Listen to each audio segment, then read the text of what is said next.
헌법의 의의와 기본 원리 파트입니다. 먼저 헌법이란 게 뭔지 알아야겠죠?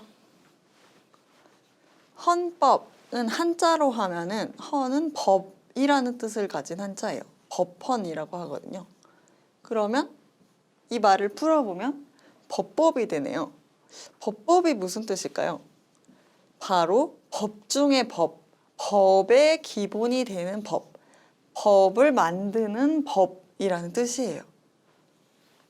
좀 더 이제 쉽게 다른 나라에서 헌법을 어떻게 부르는지 한번 알아볼게요. 영어로는 이거를 constitutional law라고 하죠.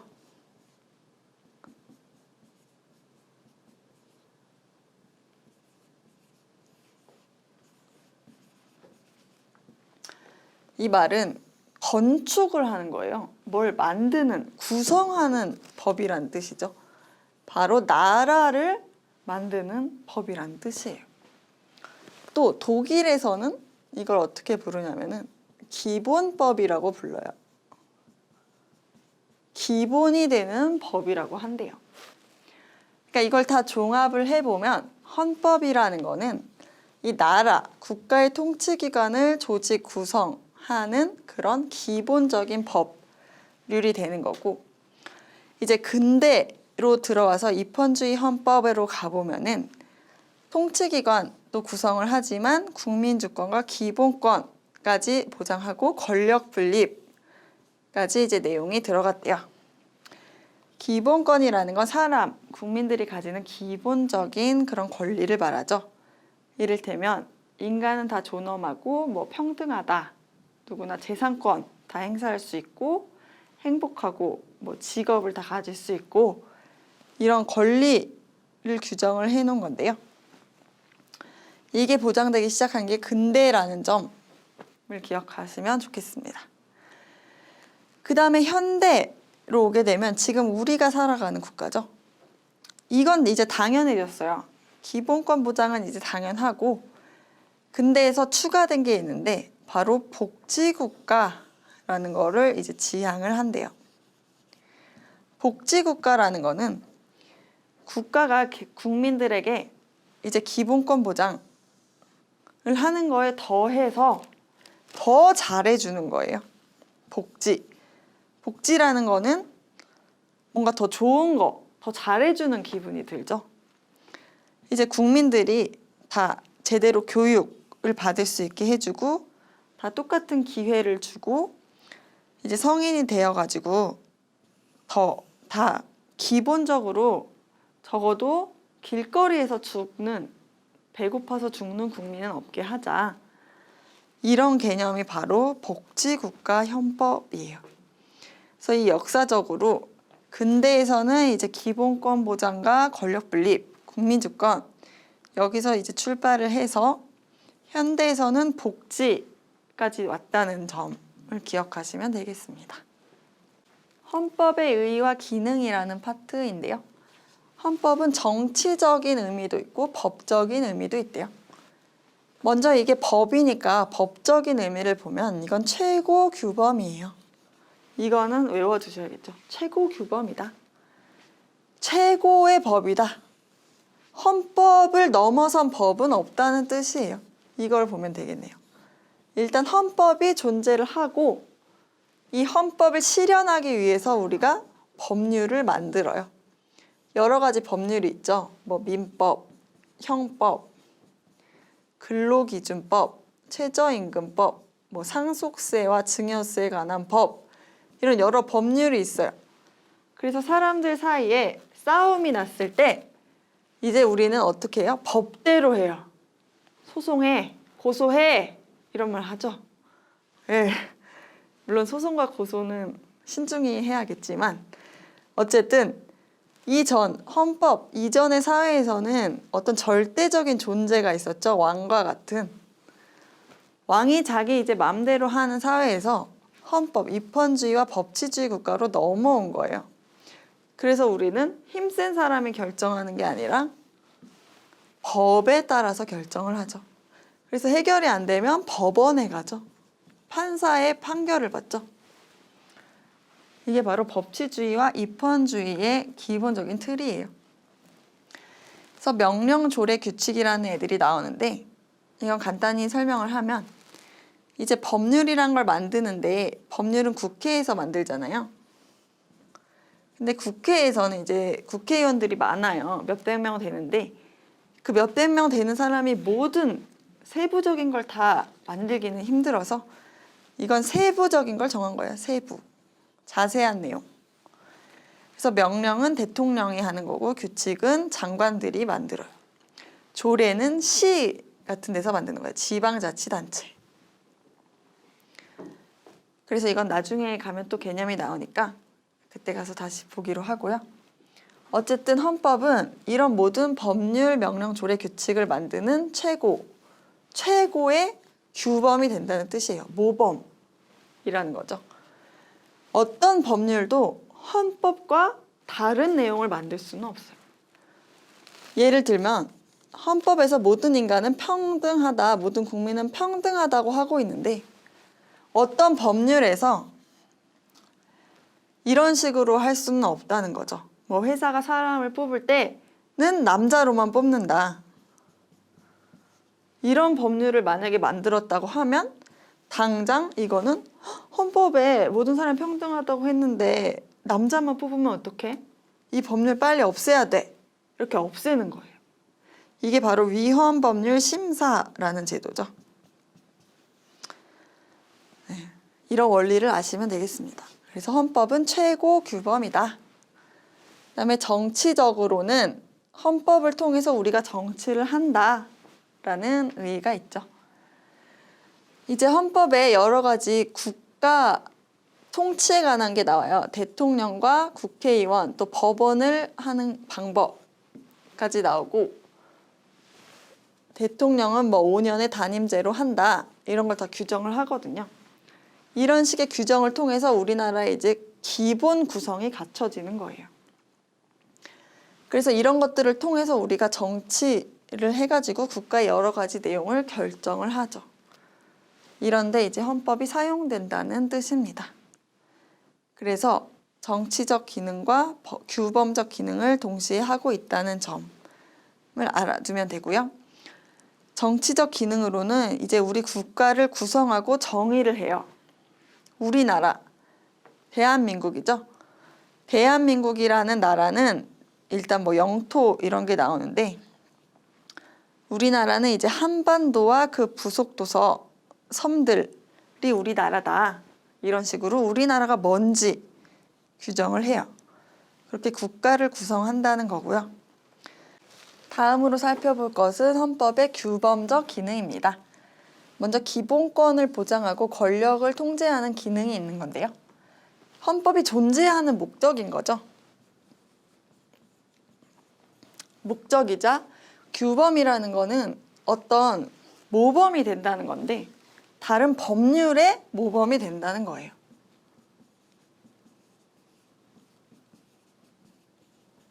그래서 우리가 어떤 법률을 만들 때는 이게 헌법에 나와 있는 기본권, 국민이 가지는 기본적 권리를 보장할 목적으로만 만들 수가 있고 그걸 침해해서는 안 된다. 만약에 침해하는 법률이 나오면 이 법률을 없애게 되는 거죠. 그 다음은 권력 통제 기능이 있어요. 헌법을 통해서 우리가 권력을 이제 삼권 분립이라고 해가지고 나눠놨잖아요. 대통령, 국회, 법원 이런 식으로 권력을 나눠놨는데 왜냐하면 그 전에는 독재 사회였기 때문에 왕이라는 걸로 대표되는 사람이 모든 권력을 다 가지고 있었죠. 그래서 뭐 이를테면 어떤 집에 살고 있는 사람한테 너네 집 오늘부터 내 거. 너가 가진 재산 다 내 거. 너는 평생 나를 위해 일하고 밥은 뭐 죽지 않을 만큼만 줄게. 뭐 이런 식으로 이때는 국민들이 자기 생명을 보존하는 것조차 힘든 사회였잖아요. 근데 여기에서 이제 현대 사회로 넘어오면서 이렇게 한 사람이 이런 엄청난 권력을 행사할 수는 없게 한 거예요. 권력을 나눠 있어야 된다. 국민에게 뭐라고 하는 사람, 대통령의 권력과 그 권력을 행사할 수 있도록 만드는 법을 만드는 건 국회에서 하자. 또 국민들이 법을 어겼는지 심판하는 거는 법원에서 하자.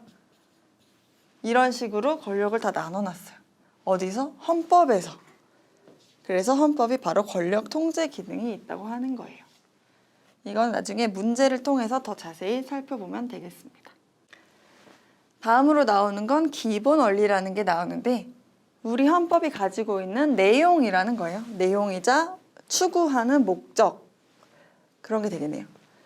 그래서 가장 중요한 건 국민 주권주의겠죠.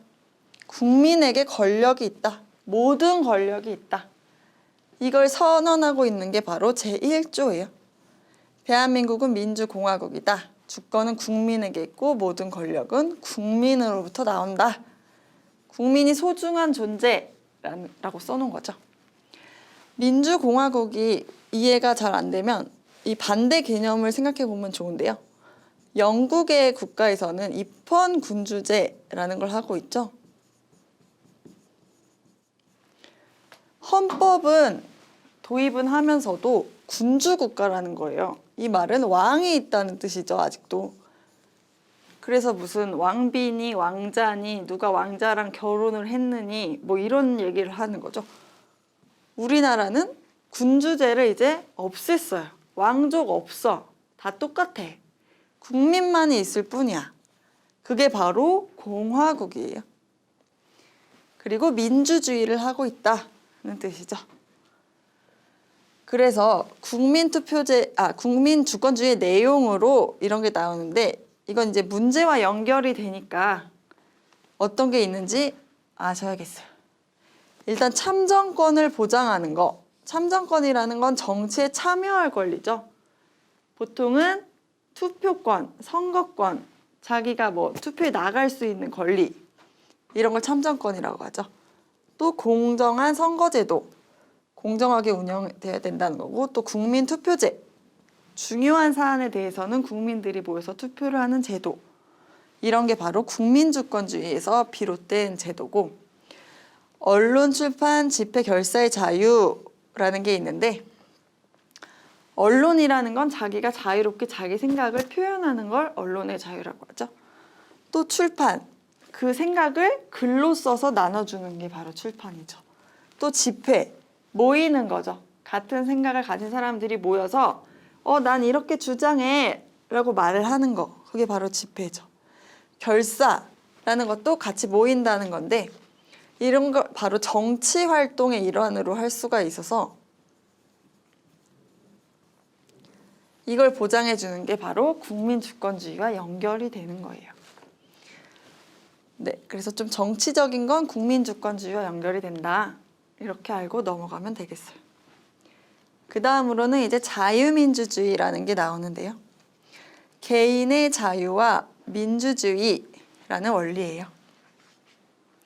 그래서 헌법을 살펴보면은 우리는 자유민주적 기본 질서를 택하고 있고 또 평화적 통일 정책 이건 뒤에 나오고요.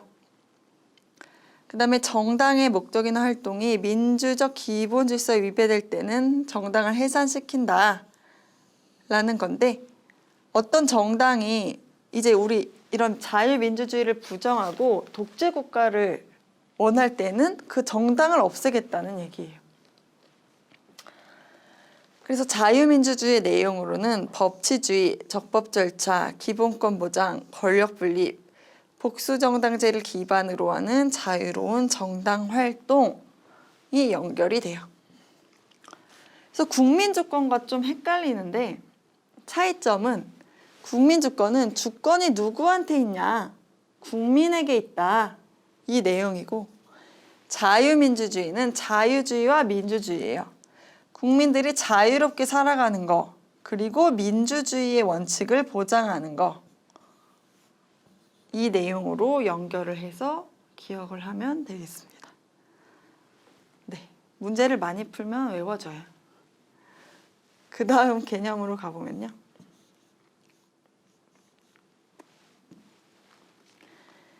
복지국가의 원리라는 게 나오네요.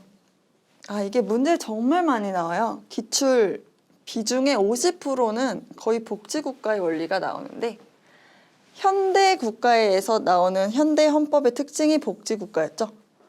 국민의 복지에 대한 책임을 국가에 부여하고 사회권을 보장했다.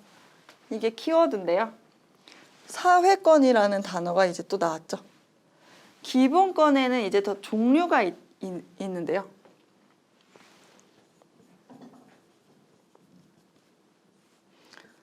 기본권이라는 말이 국민이 가지는 기본적 권리라고 했잖아요. 여기는 여러 종류가 있어요. 이 중에 기본권 중에 가장 또 기본이 되는 게 바로 자유권이라는 게 나오는데, 기본권 시간에 이제 뒤에서 더 자세하게 다루겠지만, 자유권이라는 건 생명, 신체의 자유같이 국민이 자기가 자유롭게 살아갈 수 있는 기본적인 권리를 말해요. 근데 여기에 더해서 이제는 사회권을 보장하는 게 복지국가라고 나오죠. 사회권은 여기 나와요. 사회보장제도. 그러니까 지금 현실적으로 돈을 못 버는 장애인이나 노약자에게 국가에서 일정 부분 생활을 보조하기 위해서 돈을 주죠. 그런 게 바로 사회보장제도예요. 이런 게 바로 사회권이에요. 그래서 최저임금제 또 사회권의 내용으로 나오죠. 이제 근로자는 회사에 대해서 아무래도 약자의 입장이다 보니까 적어도 근로자를 고용할 때 얼마 이상은 월급을 주게 해놓은 거예요. 이게 바로 최저임금제라고 하고 복지국가의 원리에서 연결이 돼요. 그래서 사회권이 중요하다. 국가가 더 잘해주는 거, 이런 게 바로 복지국가의 원리로 연결해서 기억하면 되겠습니다. 그 다음으로 나오는 건 국제평화주의인데요. 국제적으로 이제 평화롭게 우리나라도 국제사회에서 하나의 일원으로서 살아가는 원리인 거죠. 여기에서 중요한 거는 침략전쟁을 부인한다 라는 말이 나와요. 침략전쟁이라는 거는 남의 영토를 빼앗기 위해서 하는 전쟁이죠. 그래서 이거는 우리가 헌법에서 하지 말자고 정했어요. 하지 말자. 부인이라는 거는 우리는 이걸 인정하지 않겠다는 거죠. 그런데 이거에 대해서 반대되는 개념으로 방어라는 게 나와요. 방어. 누가 우리나라에 쳐들어오는 상태인 거예요. 그러면은 어떻게 해야 돼요? 막아야겠죠. 방어는 할 수 있다는 거예요. 헌법에 의해서라도. 왜냐하면 침략만 하지 말라고 했으니까요. 그래서 이거를 바로 국제평화주의와 연결되는 개념으로 알아두면 되고, 하나 더 나올 거는 이제 국제법을 존중하는 것과 외국인의 지위를 보장하는 거, 두 개가 또 나오네요. 이 말은 뭐냐면은 이제 세계에 여러 나라들이 있잖아요. 그래서 여러 나라들이 이제 무역도 하고 하다 보니까 상호 간의 교류도 하고 해서 서로 국민의 지위를 어느 정도 보장해주는 국제적인 법규가 또 만들어져요. 그걸 국제법이라고 하는데, 우리나라도 이런 국제사회의 일원이기 때문에 이 국제법을 존중하고 이제 따른다는 얘기예요. 또 외국인의 지위도 보장해준다. 우리나라에 지금 들어온 외국인도 국민은 아니지만 자유롭고 안전하게 살 수 있도록 어느 정도 보장을 해줘야 된다. 이런 얘기죠. 그래서 헌법에서 이런 내용이 다 나온다. 그래서 이 내용은 국제평화주의와 연결되는 내용이다. 이렇게 아시면 되겠습니다. 그 다음으로 가볼게요. 국제평화주의와 혼동하면 안 되는 게 평화통일을 지향한다는 개념이 또 나오죠. 우리나라는 현재 그 분단국가라고 하죠. 북한과 나눠져 있는데 헌법에서는 뭐라고 하고 있냐면 통일을 지향한다. 우리의 목적을 통일로 하고 있다는 거예요. 헌법에서. 그런데 평화적으로 하자라는 거죠. 그래서 이 내용으로는 평화통일 정책을 만들고 실천한다. 또 남북 교류 협력을 추진한다. 이런 내용이 나와요. 이거 문제로 나와도 국제평화주의와 헷갈리지만 않으면 쉽게 풀 수가 있어요. 마지막으로는 문화국가의 원리라는 게 나와요. 이제 이거는 좀 더 고차원적인 목표인데요. 우리나라가 나아가야 할 방향을 제시하는 거예요. 전통 문화를 발전시키고 문화를 또 만들자. 새로운 좋은 문화를 또 만들어 나가자. 그리고 평생 교육을 진흥하자. 국민들에게 이제 평생 더 배움의 기회를 제공하고 문화적으로 강대국을 만들자. 이런 얘기죠. 그래서 의무교육 제도와 평생교육, 이런 문화, 이런 얘기는 바로 문화국가의 원리에서 나온다는 거를 연결을 하면 되겠습니다.